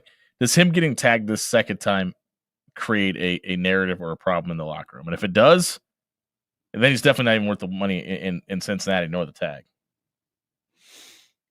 It's going to be tricky no matter what happens. Yeah, it's just a rough situation in my opinion. Like I think a lot of people looked at this as an overall positive at the beginning. I don't know if that's the case. Like this could get really ugly. What an appropriate time for the AP poll to come out. Your Creighton Blue Jays women find themselves at 23, but the story here is USC. Of course, Dan wrote this question. The first time since 1986, they find themselves at number 2. Buy or sell, Juju and the Gals will be the ones winning the Natty. If you'll remember correctly, before the season started, I picked USC to win the national championship. Yeah. Popular pick. Yeah, I just, man, this might be one of the most intriguing Elite Eights in women's college basketball history, in my opinion. Just because there isn't a clear-cut one, and that's why, for the first time in a long time, and maybe not even a clear-cut one, but a clear-cut. These two teams are head and shoulders above everybody else. I think it's going to be really interesting. I don't think they're going to do it though. I mean, this is, you can convince me that whoever wins this national championship has earned it more than anybody else previously. So on ESPN, Charlie Cream's 1 seeds are Texas, USC, South Carolina, and UCLA. Notre Dame, UConn, NC State, and LSU are the 2s. Man, I would not be surprised. So we've already seen UConn, South Carolina at one point, and if they're in the same region, that would be epic. I wouldn't put it past UConn to just go ahead and win this whole thing. I think they are. That's the reason that I'm not willing to say that USC is going to do it. I too am unwilling to say that USC will do it, but they are in my top 3 favorites to win right now. I've got them, UCLA, and UConn. I like schools that start with U, apparently. But so you're saying UTSA? Of course. UTEP. No. They're not going to make it. Go Miners. Not UTEP. Brody? But sorry. Juju Watkins and the girls, they're heating up at just the right time right now. Important. Where they seem to be gelling in some of their previous issues that they had earlier in the season with really not seeming to know what to do with the ball exactly in transition. Yeah. Mm-hmm. And some of the, I'll say it, failures that they've had up in, kind of in the early portion of the season have started to slough off a little bit. And they're starting to play more like a cohesive unit. Creighton might be 8 seed on both the men's and women's side. And women's? Yeah. Women are projected as an 8 right now in bracketology. Yeah. Because they lost. I was thinking last time I saw it was 6, but they lost to UConn. Brody? Speaking of the AP poll, St. John's has a regular season Big East title. They do. And are ranked at number 6 in the poll. Buy or sell, the Red Storm can be the ones to win it all. Listen, it travels well? Defense. Yep. You know who doesn't have to travel for the tournament? Oh, do you mean the national championship or the Big East tournament? I was talking about the national championship. Yeah, that's where I thought you were going with this. Oh, okay. Nobody. Everybody has to travel for the national tournament. But thank you for asking, John Schreiner. It's Rick Pitino. It's the tournament. It's that style of play. I'll tell you what national. I think they can. I think that's a team that could win the national title. Are they going to, and can they? 2 different questions. I think they can win the national championship. John Shire's got a kid named Cooper Flagg. Is he good? He's not bad. No, I don't think St. John's is going to win the national title, and I don't think they can. I still think Auburn's the best. I think it's too soon. I think the turnaround is beautiful. It's fabulous. It's wonderful for St. John's. I don't think it's really incredible. It is incredible. Really is. I don't think they can win the national title. See, that is where I would disagree, because I think a team that is playing as well as St. John is, especially on the defensive end of the floor, and where, we've all seen the lovely Vice Sports video that has gone viral of Rick Pitino at halftime saying, I don't really give a crap if you miss a bunch of shots or if you have a bunch of open looks that you're missing. As long as you're playing really good defense, that's what's going to matter at the end of this game. Man, the guard's so tough. And that is the one sentiment out of Rick Pitino's mouth that has rung true this entire seasons for this Red Storm.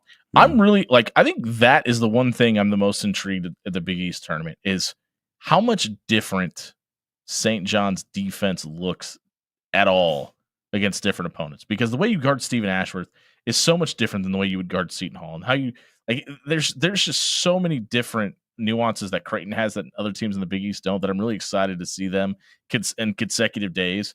obviously if they win, I think they're going to win over against different teams. Like I think that's the thing I'm most intrigued by the whole Big East tournament. Yeah, it's going to be interesting come tournament time with Rick Pitino. I feel like he's the perfect coach, like you said, for the tournament.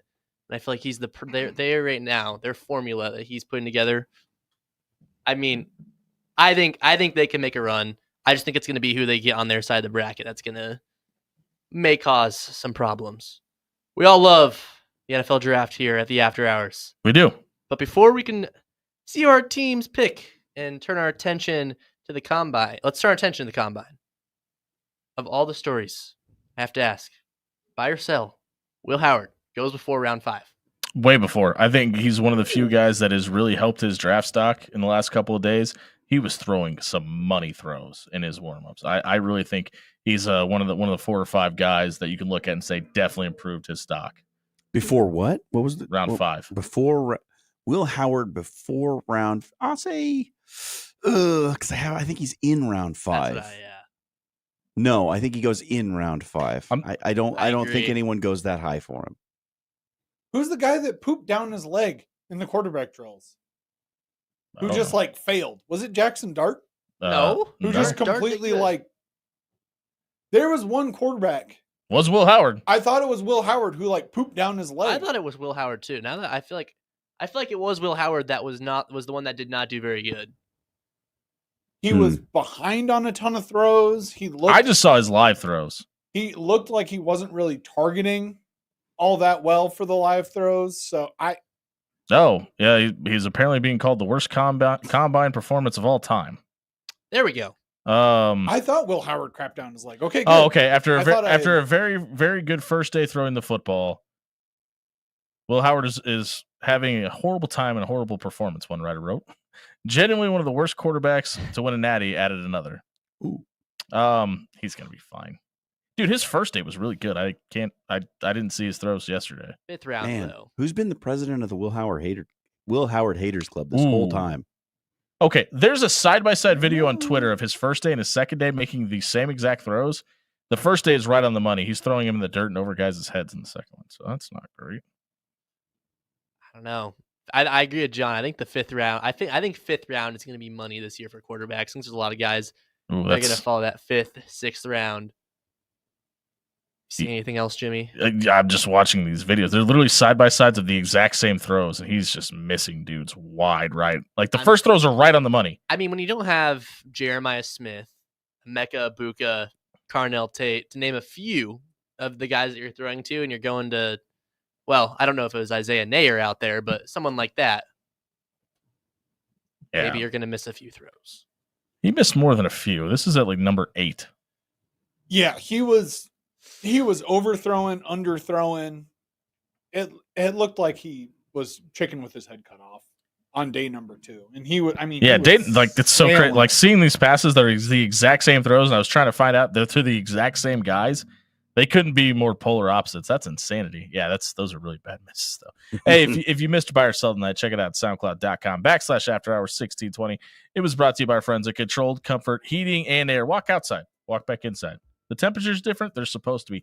If they're not, you need to get a maintenance appointment set up on your HVAC unit. Controlled Comfort will come out, take a look at your AC, take a look at your furnace, and make sure that you're ready for cold and winter months. Head over to ControlledComfort.com tonight. We'll be right back. Talking about the Huskers at the Combine. We know what their stats look like. We saw their days. Isaiah Nayer, what do we think about him now? I'll tell you on the other side of the break. 1620 Zone.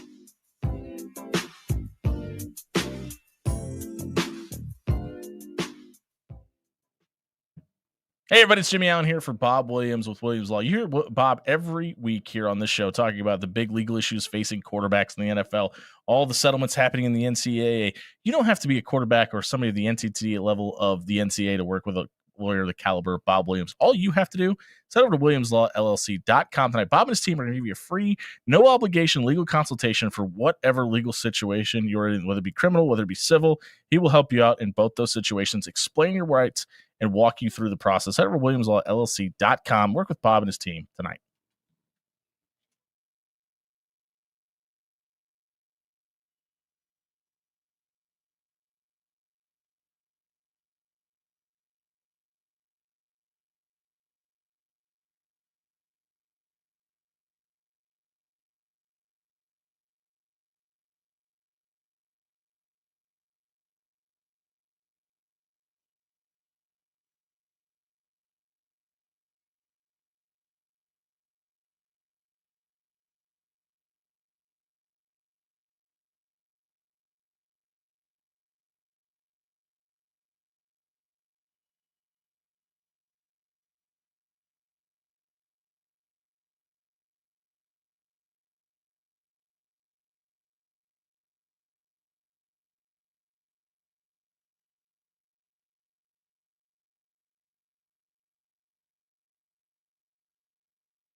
It's a Monday night on 1620 The Zone. Jimmy Allen, John Schreiner, Brody Heidemann, Dan Campenden with you tonight. Brought to you by Pyramid Contractors. Head over to pyramidroof.com. Book a free estimate on your windows, your roof, your gutters, your siding. They can do it all. We're waiting for the Omaha Scott wrestling team who won Class B state championship team title. They'll join us next. Before we get there, we got to do more combine talk, and we got to talk about the Nebraska players at said combine. And we were a little harsh of Thomas Fidone and his 40-yard dash, and then he went out and he had an absolutely amazing performance in the catching drills and the cone drills, respectively.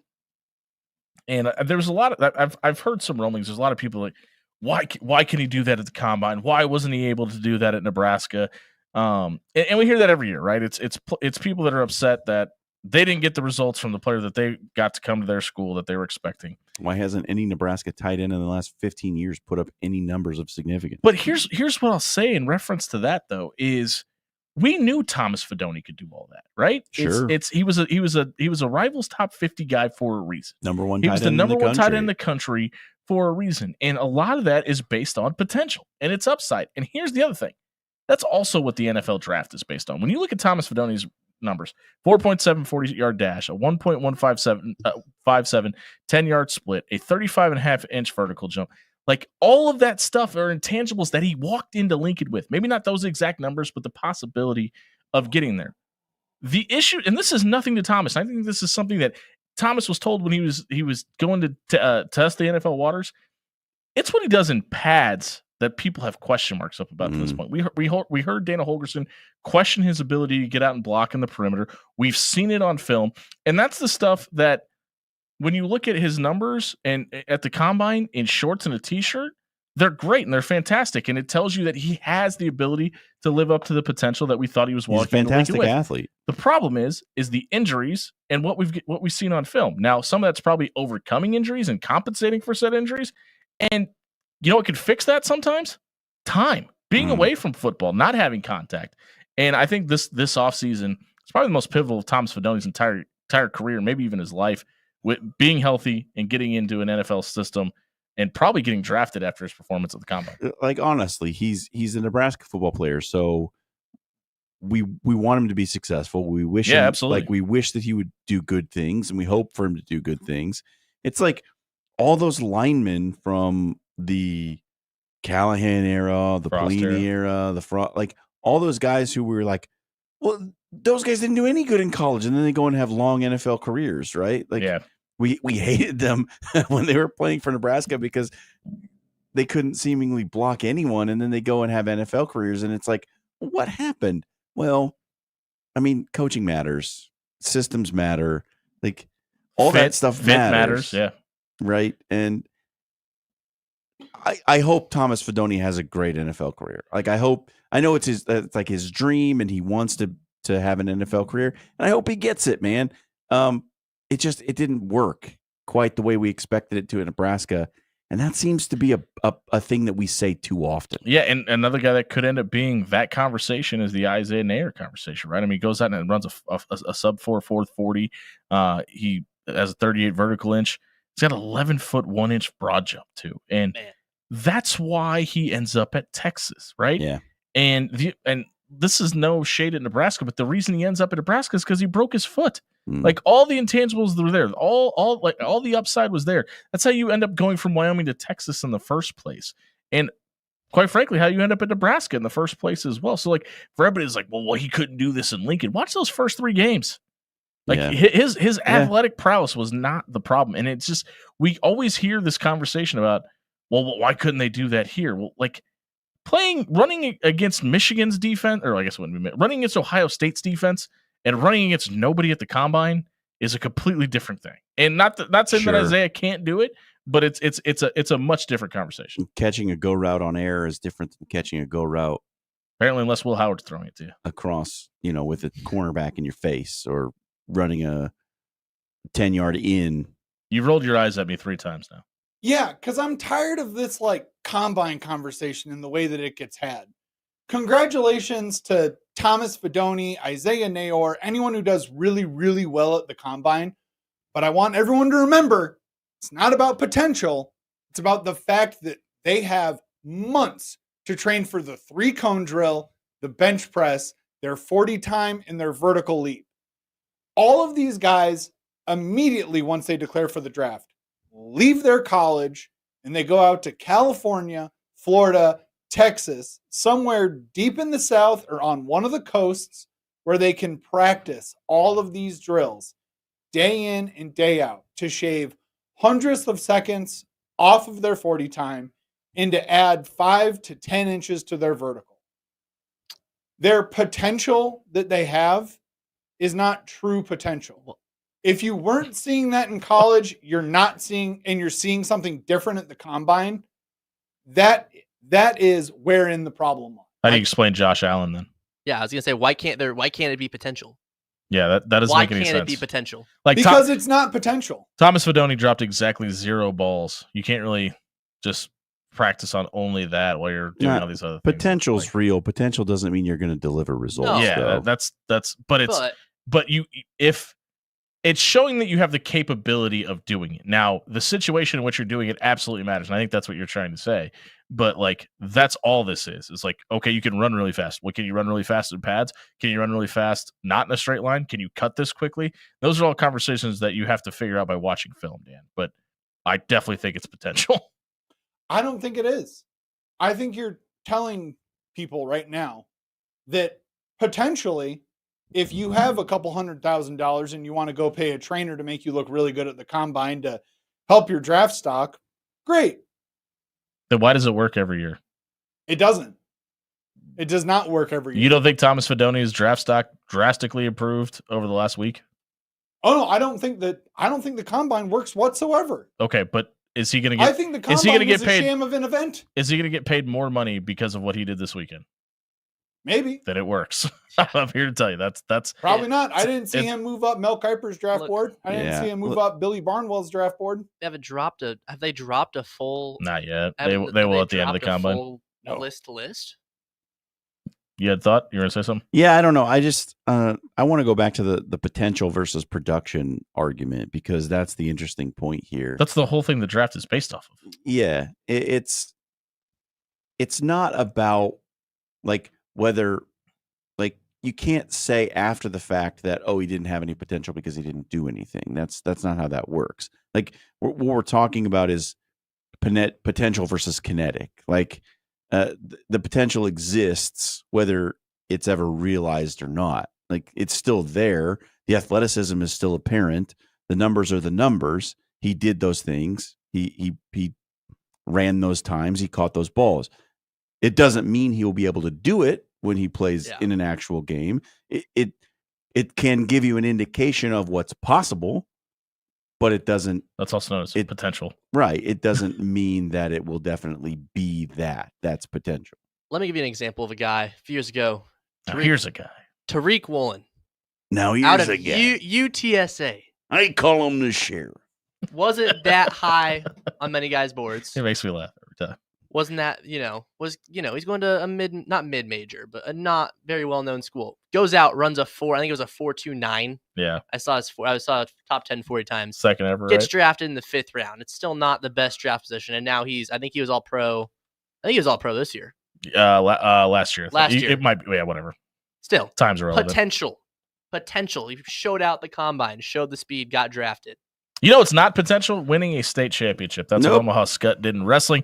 We're going to talk. That's kinetic. That is kinetic, folks. That's how that works. So we're going to talk to the head coach, Chaz DeVetter, on the other side of the break. He's going to bring 3 of his wrestlers in with him. Easy for me to say. If you missed our segment tonight, check it out at soundcloud.com/afterhour1620.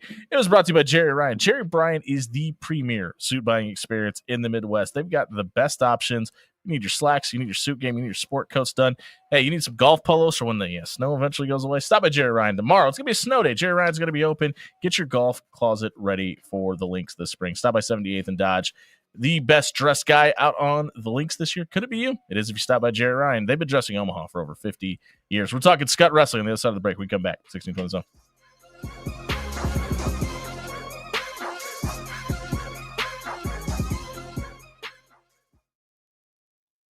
All right. So since everyone wants to talk about potential versus kinetic, I'll tell you what's super kinetic. Steak Gunner Philly with all the vegetables, including that jalapeno juice that I get from one of Pepper Jack's 10 great local locations. And you know me, if you've listened to the show at all by this point, that my favorite thing from Pepper Jack's is definitely those beautiful, sumptuous French fries that they have ready to go right when I walk in the door. So if you want to be just like the gentleman of the After Hours Lounge, you got to hit up one of Pepper Jack's 10 great local locations tonight.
.32 on a Monday night here on 1620 The Zone, brought to you by Pyramid Contractors. Over a decade of being the number one roofer in Omaha doesn't happen by accident. Check out pyramidroof.com and book a free estimate today. The Kings of Class B join us in studio.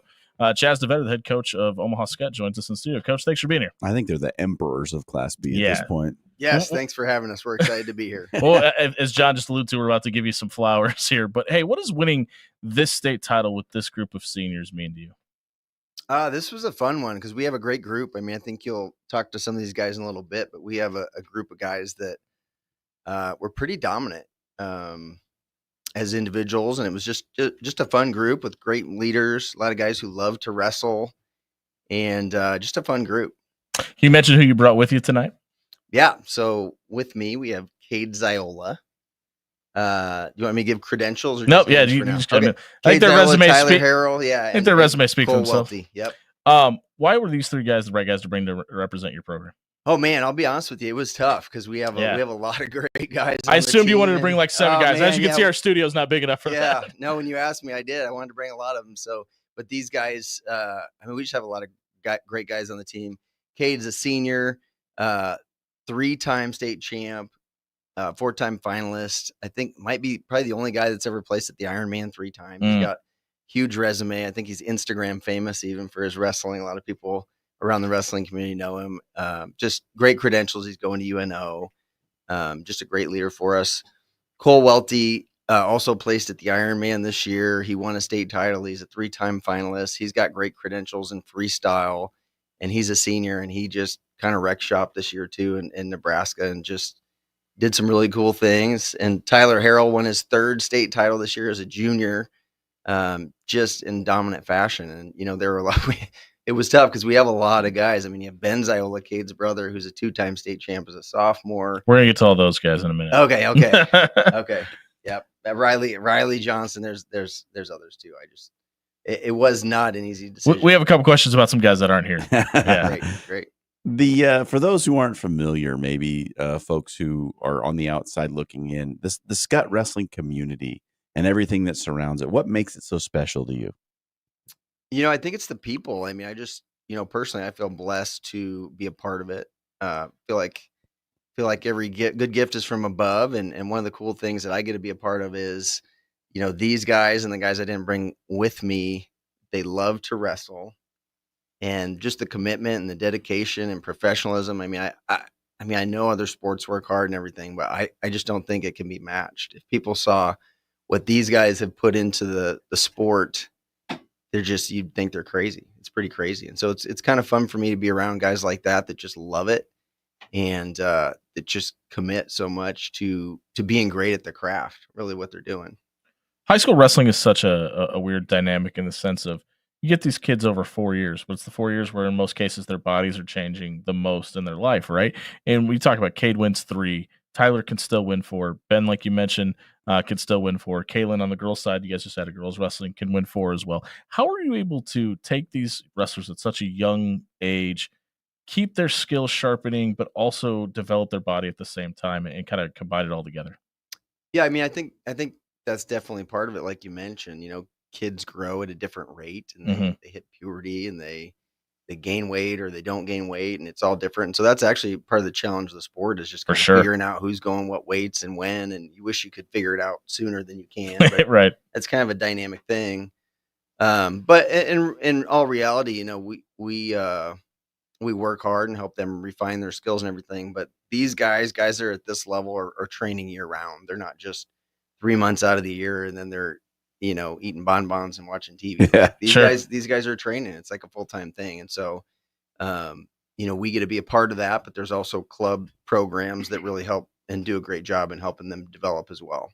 I think coaching wrestling's interesting as well, right? Because unlike a lot of other sports, like in football, the coach isn't out there strapping on the pads. In baseball, sometimes they'll throw BP, but they're not out there taking live pitches or playing in the outfield or whatever it may be. As a coach, you're out there mixing it up with these guys sometimes. I mean, what's that like for you? How hands-on are you as a coach? Yeah, I mean, I think we have to be able to, you know, kind of get in and show the technique. And so that, you know, you have to be able to keep up on some of that stuff. And actually, one of the fun things about wrestling is, and I suppose other sports are probably this way, but wrestling is always evolving. Like, sure. Oh, yeah. Like from when I wrestled, like it's completely different. If we were just doing stuff that I did when I wrestled, we'd be left behind. Sure. And so it's like, you know, you're always growing and evolving. So you're trying to watch what's going on the international level and college levels and see, you know, who's doing what and how it's evolved, and you're trying to catch up and keep up and that kind of thing. And so it's kind of fun to be able to step in and watch guys and be able to kind of demonstrate some of that stuff. And one of the things for me, like when I wrestled in high school, it felt and looked a lot different than what I saw on TV watching college wrestling. And I think those two, as far as technique and strategy, I think they've come a little closer together. What's your assessment on that? What do you mean by that? As far as, first of all, where'd you wrestle at? Platteview High School. 100 years ago. Okay. Long time. I graduated in 2000. It's been so you don't hate Skutt people, do you? I don't. Not at all. Okay. No, I don't. Sure. I pay him to sit it. It's taken a lot of years of therapy, but I'm over it now. Thank you. So, good. Thank you. No, I just feel like the high school wrestling with the physicality and like the way it's performed, right? Like there used to be moves you could get away with in high school that nobody on a college mat would ever try. I don't see that as much today. I think the two sports, college wrestling and high school wrestling, from a move set, from a skills perspective, have come closer together in the last handful of years. Oh, for sure. Yeah, no, that's a really good observation. I don't know how closely you follow it, but it's kind of like what I spoke to earlier. Like these guys are so committed so early on and getting so good. And, you know, if you actually follow the sport closely, there are high school guys that were beating international level guys this year. I mean, it's crazy what's happening on the high school level. Like I mean, some of those guys are as good as some of the college guys. Yeah. And so, yeah, I mean, you're dead on. I mean, some of those guys are, I think maybe because, maybe some little bit more commitment earlier on, maybe because the sport's evolving and they're getting better and learning the skills. I think coaching too, I think maybe they're able to get in around some higher level coaches, but it's unbelievable what high school level wrestlers are able to do these days compared to when we just had Adonis Bonner from Prep in that won the 16 years Greco's 2 years ago. Yeah, for sure. Does it have to do maybe with there's some crossover between those athletes more than there used to be, where like high school kids are getting a chance to wrestle against some of those higher level kids at the off season and tournaments of that nature? Yeah, for sure. I mean, I think the club scene has brought that on, but yeah, I think the crossover is a huge part of it as well. We talked to a lot of different coaches of different sports in here, and a lot of them always say, I want my kids to wrestle, right? Yeah. Whether they're defensive lineman, offensive line, makes it teaches. Is there a sport that you like your wrestlers to play or do other than wrestling? As long as it's not basketball. Yeah. Yeah. I think it's whatever they enjoy. I mean, we were talking about when we were in school, I played 3 sports in school. Me too. Yeah. And I don't know if you can, certain people can do that. I wasn't athletic enough or good enough to where these days I could have done that probably. But I think it's, if they have another sport that they enjoy, I think football is a great crossover, especially for linemen, linebackers. I think that's a great crossover. But yeah, I mean, I would say if you had to pick one, it'd probably be football, but it's really whatever. We've had a lot of soccer players that do well. Track can translate also. Sure. Honestly, if I actually tried to get my son to do gymnastics growing up. Okay. Oh, for sure. And he couldn't talk him into it. He hated it. Yeah. The guys, I've seen a couple guys. We had one this year that was a first year wrestler, 106 pounder that had really never wrestled much before, and he was a gymnast, and he qualified for state and won a couple matches. And that's awesome. Gymnastics translates for sure. Body control. We mentioned the game changing and evolution, keeping your finger on the pulse of what's going on. One of the changes that's come to Scott, we just mentioned a minute ago, is you guys have added girls wrestling. Now there's girls wrestling head coach, but how much has that changed the way you guys day to day operate, or if at all? I don't really think it changed it a lot. We share the room, so the girls are practicing at the same time as the guys. But as far as from like how we practice or what we do, I don't think it really changes it. Yeah, I mean, the sport is pretty similar. Now you have in girls wrestling, you have some newer girls that are kind of getting caught up, and you have some girls that are really, really good, like Kaylin and some of the other girls that are really high level. And so as far as it doesn't really affect us in what we're doing necessarily. Well, Coach, we appreciate it. Thank you for your time. We're going to talk to Cade for a minute. Cade Zola joins us in studio as well. Go ahead and grab the mic, Cade. 3-time state champion. Now that you've had time to soak in number 3, which one do you think was your most difficult to win? Probably my sophomore year. I had a 14-11 match with against Tony Palmer back in the day with 2-point takedowns. So that would have been like this year would have been like 40 some points. Yeah. And so that was he's a great competitor, and we had like a super like crazy match there. It was high scoring, and yeah, that was probably the most difficult match I probably had at the state tournament, other than the one I lost my freshman year. Do you feel like now that you're a senior, you could say back in the day? Yeah. It literally feels like a lifetime ago. It's crazy. You had one of the most dominant runs through a state tournament ever this season. 4 Tech Falls, 1:09, 1:06, 1:10, and 1:18 in the final. For those of you who don't know wrestling that well, a tech fall is when you outscore your opponent by 15 points. They stop the clock. To do that in a minute is crazy. But my only question is, why do you hate pins so much? It's not that I hate pins. It's just a lot of guys that I'm wrestling, like especially like in Nebraska, like are trying to like either like lateral drop me or throw me or like put me in like a weird position. So I really don't wrestle on a mat with a lot of those guys. So I just like to take them down and cut them. And with the rule change, 3-point takedowns, it used to be 15 takedowns a tech fall guy, but now it's only 7-8, which is I really like. A little easier to get to, sure. Yeah. So and it's just like a dominance thing. Like there's nothing more like demoralizing than like getting tech falls. It's happened before, and it's like, dang, this dude really just, especially in 70 seconds. Yeah. Hey, you mentioned it. You're repping it tonight. You're heading off to Nebraska. Why was Lincoln the best spot for you? So I have a twin brother that's going there. That's very important to me. And then, obviously I'm a big family guy. Like I love my family, and getting to take all the recruiting visits. You know, I Sure. had the opportunity to go to some really cool schools like far away. But I realized like I thought I was going to want to leave for college, but every weekend I'd be like, dang, I miss my family. Like, Yeah. and then obviously like the Nebraska coaches are like, it's such an amazing staff, and you know they're great people, and that's the people I want to surround myself around. Same with like the teammates. Like that was the place I truly felt like I was a part of the team, like with the culture, and like I just can't wait to get in that room. And Are you going to make Tyson Terry crack your back before every match from now on? dude, Tyson is the best. We grew up together, so we actually both went to Westside Middle School in 8th grade, but before that, we'd like sleepovers every weekends and stuff. So That's cool. He said you would win on the mat if you guys walked out there tonight. oh, stop. All right, so now you've done your 4 years. Do you have a sense of why this Skutt Wrestling program has been so good for so long? I mean, if you look at the history and the dominance, it just speaks to the coaching staff and the culture and the guys that have joined a part of this. You know, something I was thinking about is like a lot of people are like, hey, I don't know if I want to send my kid to Skutt. It costs a lot of money. But once you get them in that environment, there's nothing like it. Like I say, a lot of times, like a lot of coaching staff say, hey, do this, do that, but they're doing like bad stuff on their own, like not living out the life.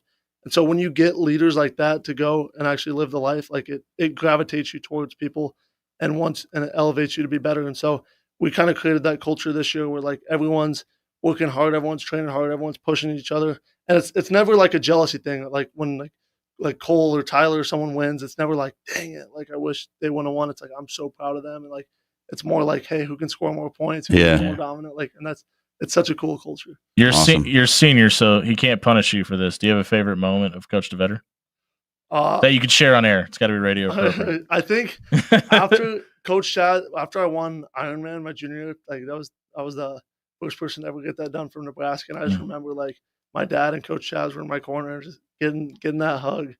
It really meant something. Like, awesome. Well, I just have like a little picture image of like just hugging Coach Chaz after that one. Well, Cade, one last question. Do you think you could get a hit off of your brother on the mound? Absolutely. That's the right answer because you have a microphone. He doesn't. I'm kidding. No, he throws stupid hard. But, yes. We went out to the field a few years ago. You got one? Okay. He says it was a fly out to the second base. Cade, congrats on all the success at Skutt. Good luck at Nebraska. That's Cade Zola joining us in studio. We'll go over to Cole Welty, who joins us in studio as well. You win the state title at 120 this season. We know about the past seasons, the way they ended for you. Other than the state title this year, what was the biggest piece of adversity you faced this season? I would say probably the first 3 weeks. You know, we have like 2 really tough tournaments, and in both of the tournaments, I lost like early on, so I had to wrestle all the way back. Like the first tournament, Ironman, I think I had 7 matches, and then like that was super hard because they were all super tough matches. That's why like, they call it the Ironman. Yeah, there was no easy matches there. And then we went to Reno a couple weeks later, and I also lost in the round of 16 there, and I think I had 8 matches there. So just like pushing through those tough matches, I know it made me better, but it was definitely hard to do. You think if you'd have shaved your head, you could have wrestled down a weight? I don't know. I probably wouldn't do it. All right. You also had 4 tech falls Yeah. at the state tournament. Like, did you guys have some sort of running bet or what is the deal with all that? I feel like I'm Jerry Seinfeld. What's the deal with all the tech falls? I was like Cade said, I feel like it's more of like we both wanted to show that like we're that guy, like we like are dominant. We can do it. Yeah, we want to beat everybody. I wouldn't say it was a bet. I just think we both had the same idea to, go out the best way we could our high school career. You win a state title. You get to 100 wins in your Skutt career. Is there anything you didn't accomplish this year that you set as a goal before the season? I would say not really. I feel like I had a really good season. I feel definitely by far my best season, and I got a lot of great accomplishments that I'd never done before. So I feel like I did it pretty good this year. Jimmy mentioned it, but you finished second at state twice. Knowing that, how sweet was it to stand on the top step this year? I mean, like after those, especially after my junior year loss, it was like, this can't happen again. And when I finally got up there, it was just one of the greatest moments of my life. Like it was, I don't know, you can't really describe it. It was just, it felt that good. It's like a relief almost. Yeah. We talked about it a minute ago with Cade. What does life after high school look like for you? I'm going to wrestle at Augustana. It's a Division II Yeah. in South Dakota. Why was that the right fit for you? The coaches up there are awesome. Like, they really, when I went up there for my visit, they talked me through everything. They let me know, like, if this is where you want to be, you're gonna know this is where. And I just felt that. Do you have a favorite memory with Coach DeVetter? Yeah, it was actually at state. The year before, I was super upset, and I was walking through the tunnel, and Coach DeVetter came up to me and he told me it was all right and still got one more year. And then this year, I got to walk through the tunnel coming back after I won, and it was just, it was like different conversation. Yeah, it was completely different. It felt really good. Do you have a Twitter handle? I do not. Okay, well then we will make sure not to tag you in the post show. Thanks for being here tonight, Cole. We appreciate it. Congratulations on all the success. Tyler, go ahead and step up to the microphone for us. We're catching up with the Omaha Skutt wrestling team in studio. Tyler Harrell is with us in studio as well. Tyler, for you get the pin quick in the state title match. What's your thought as you're taking off the green anklets? Obviously I was excited, but I know the goal is 4, not 3. I was glad I was able to get healthy again. You were thinking that quickly? Yeah. Okay. I was glad I was able to get healthy again because I had a bad ankle injury at the beginning of the season, kept me out like 3 or 4 weeks. Wasn't really able to practice until probably the end of January fully. And then, yeah. So unlike these other two bums, you got a pin at the state tournament. Bravo. But seriously, coming in, looking for your 3rd title, what was your experience at the state tournament like this year?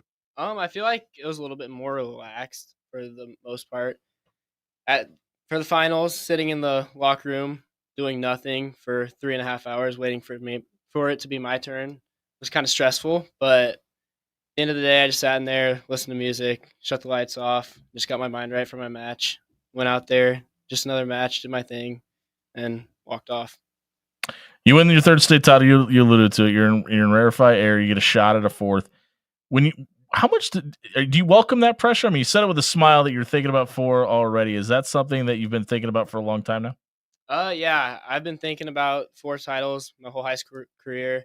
It's Wow. my goal. But Coach Chaz and Cade, pretty much everyone on the team said I wrestle better under pressure. That's what I feel the same way. First match of state, I wrestled all right, not great, felt off. Then semis and finals, I felt really good. So I feel like I wrestle a lot better under pressure than I do just normally. You announced your commitment to the Air Force Academy. Is the plan to make a career in the military? What was it about the Air Force Academy for you? I just like the coaches, the team culture. Everyone's polite, nice.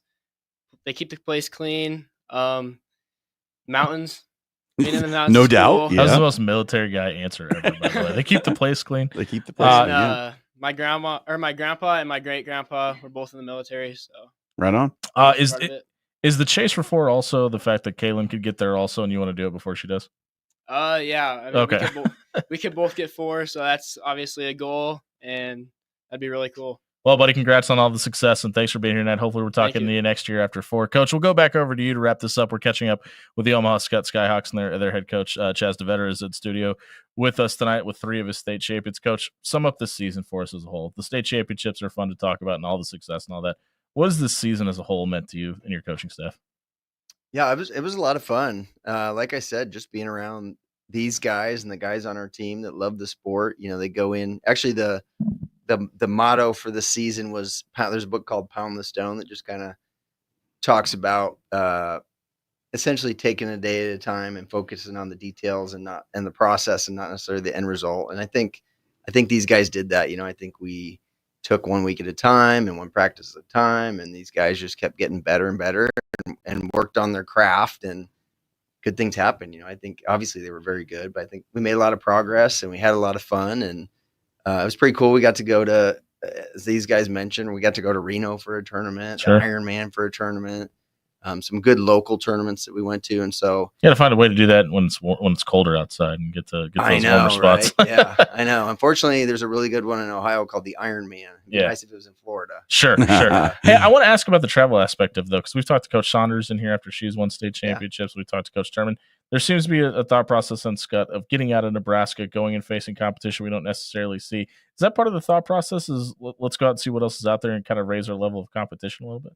Yeah, for sure. No, I think it's great for these guys to be able to compete against some of the best guys in the country and kind of test themselves. And I think it also kind of helps us figure out some of the things we need to work on right away. Yeah, I think it's huge, and I think it's fun. The other thing is a lot of these guys are wrestling in college, and you end up seeing a lot of the guys that are also going to be wrestling in college. Good point. So these guys may compete against guys that they wrestled at the Ironman, at the Reno Tournament Champions, or something like that. So we'd be remiss if we didn't ask before we got you. Is there anybody on your coaching staff or behind the scenes of Scott Wrestling that deserves some credit for the season as well? Oh gosh, yeah. I mean, there's a ton of them. Yeah, sure. Yeah, I mean, Brian, don't leave out any of them. Go. Oh gosh, don't miss. See, you're supposed to give me that question. I should have led that earlier. Yeah. I'm sorry. I mean, Coach Brian Pesca's in the building, does a great job. I mean, we have a lot of coaches. Grant Stott helped out this year, and Coach Tovar and Coach Baker and Coach Rottenberg and Coach Frankie Deloa does a great job, and I'm sure I'm forgetting some because you're putting me on the spot. I'm sorry. This is my fault. I do apologize. I did not tell Coach we're going to ask this one. No, a lot of great coaches that had a huge impact, and yeah, I mean, just everybody involved. From the administration to the parents and the kids and everybody involved. It takes a team and it takes a village, and so it was a great group effort for sure.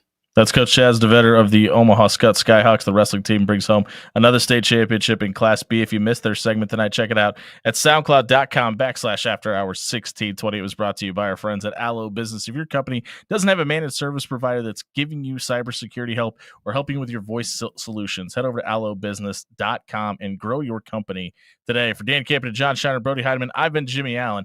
Happy Tortilla Chip Day, everybody. With queso.